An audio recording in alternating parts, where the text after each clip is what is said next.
and good afternoon everyone, I'm back. I'm ready for some review in action, hopefully with a little bit more consistency this time.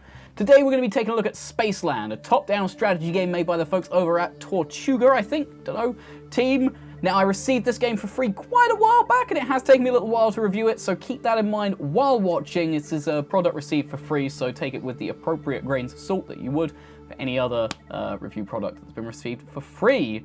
So, Spaceland focuses on a much more story-driven approach to the strategy game genre. The linear progression system for the campaign, so this one certainly is not for those fans of XCOM who like the sort of the openness and customizability you get with that game, but that's not specifically a drawback, as Spaceland manages to weave a tight logical story that feels very engaging, and has its own unique charm and playstyle that makes it very enjoyable. One trope Spaceland does share, however, with XCOM and Warhammer Mechanicus and all those other kind of games in its genre, is the RNG nature of combat, whereby you can watch your shotgun guy point blank miss 2 shots in a row and have no idea how he's managed to do it, and then get one shot by a dude who, by all rights, should definitely not have been alive when that happened. I feel like my skills in PUBG are probably better than some of these, these soldiers are at hitting their targets. But that's just a side comment. It's probably just me being salty with RNGesus. It is what it is.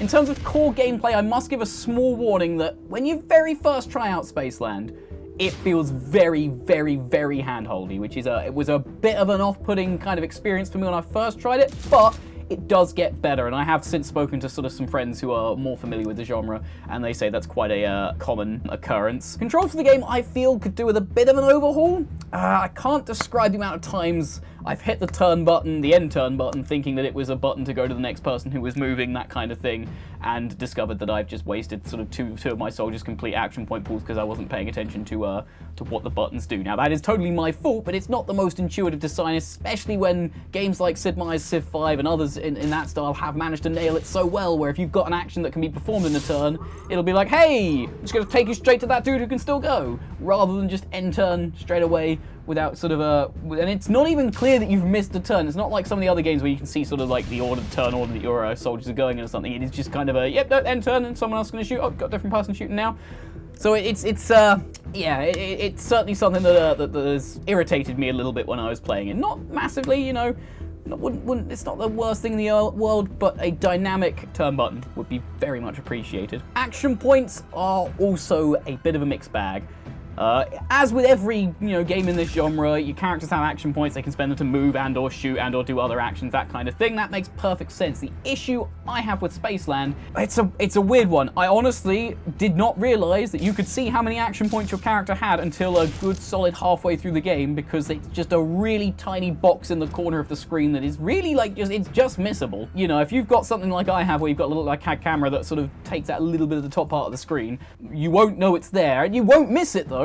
I must admit, I was quite impressed by the intuitiveness of the graphics 4-point expenditure that are on the board, because I never felt like I needed it.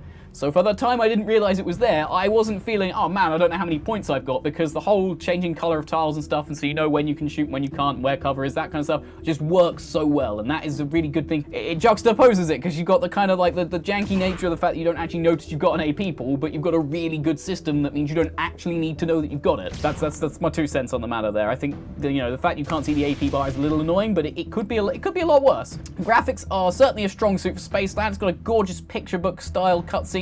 In missions, it's a bit more sanitized. It's very much kind of the pop vinyl art style that's, the Fortnite-esque kind of style for your characters in there, which it's not quite as charming as the initial cutscene is, but it does retain a lot of its charm nonetheless. Character models are fleshed out, but you'll forgive me for noticing a certain similarity to our fair space cowboy and mineshaft worker, and a few others in there. Now, I'm not sure where I've seen these aesthetics before.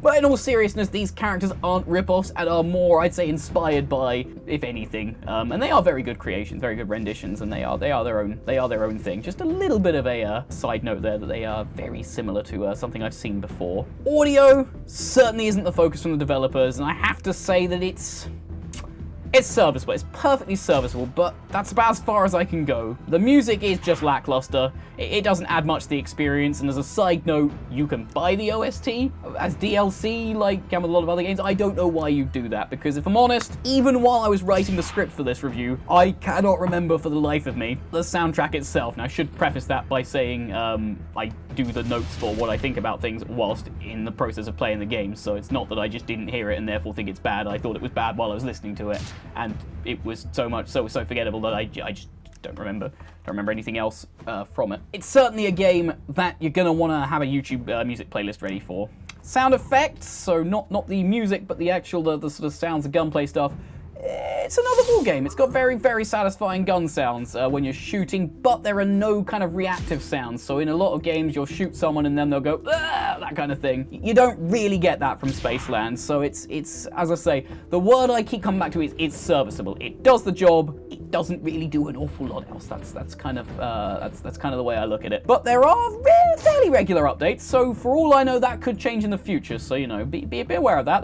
They do keep updating it. There's a co-op campaign in there now that wasn't there when I started the review process, so there's things are coming in Spaceland. Just keep an eye on that. The story of Spaceland, while linear, is where some of the pieces really start to fall together. It's engaging and allows a solid amount of agency in the strategies and methods you choose to complete certain missions. It also does a really good job making it clear to the player why certain missions are mandatory, and has a reward system in place to allow your characters to improve if they can meet certain conditions, so whether you survive with all your members still intact, or whether you complete it in a certain amount of turns. Spaceland's story also claims the title, one of those games that I really don't want to put down. Even when I was doing the review, I delayed the review process because I was like, hey, this is really fun, I kind of want to keep going with it.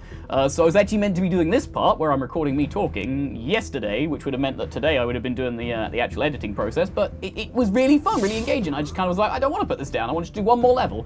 Honestly, the story had me laughing and curious, and every time I thought there was a natural end, something else would happen just to get me hooked right back in.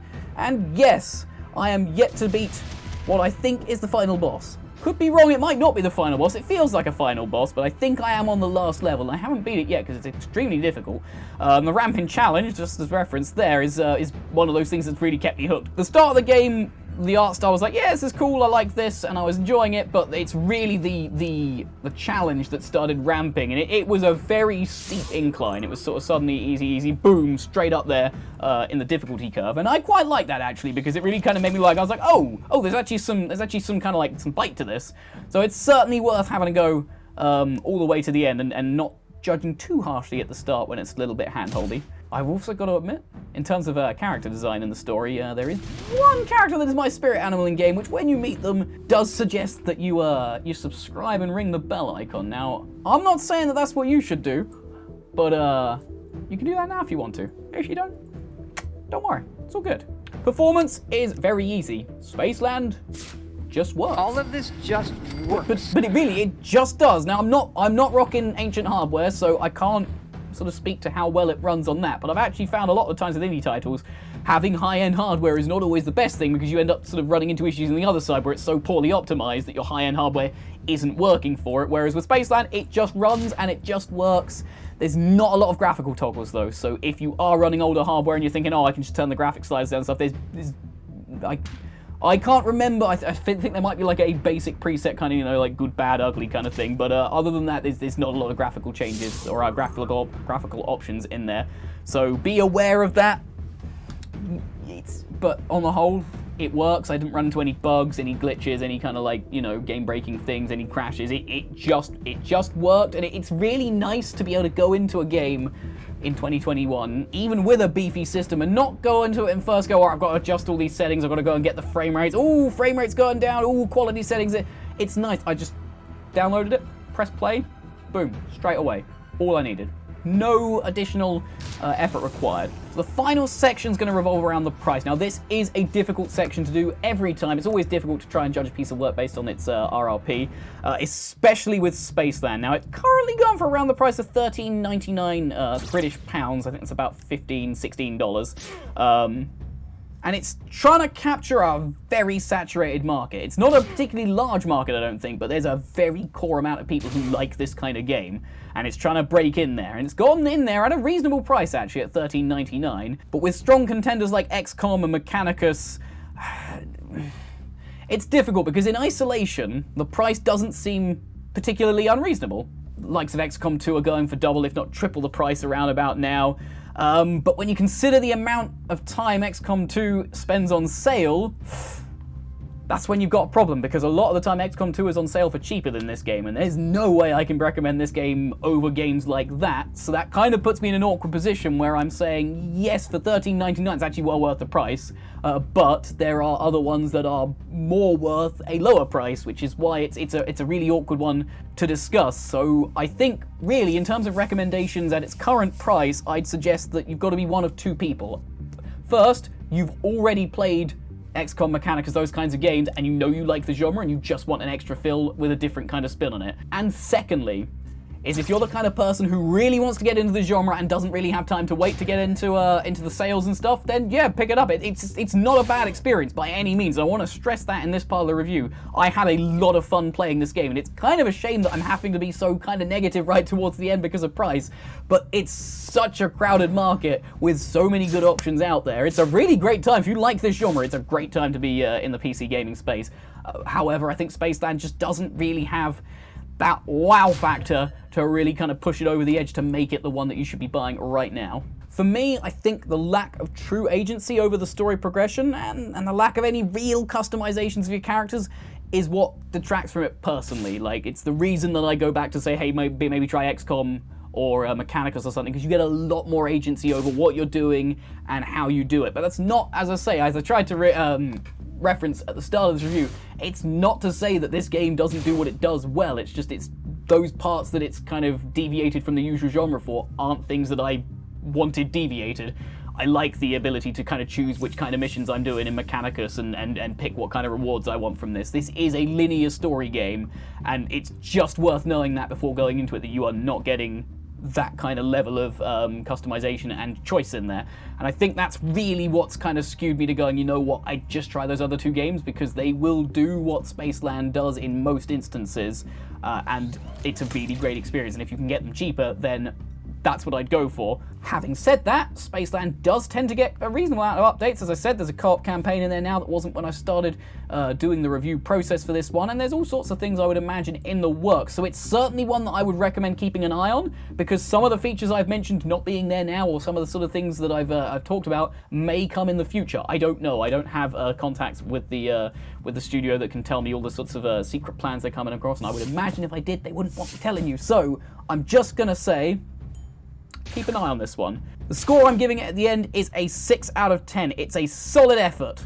It's a solid effort, but it's nothing mind-blowing. It's not gonna make you question all of the other games you've ever played or anything crazy like that, but it is a really solid experience, so I mean that sincerely. I know my rating system is oftentimes a little bit on the harsh side, but I just think it's worth noting that I deem a 5 to be an acceptable game, and anything below a 5 is really unacceptable, but anything above a 5 is actually pretty good.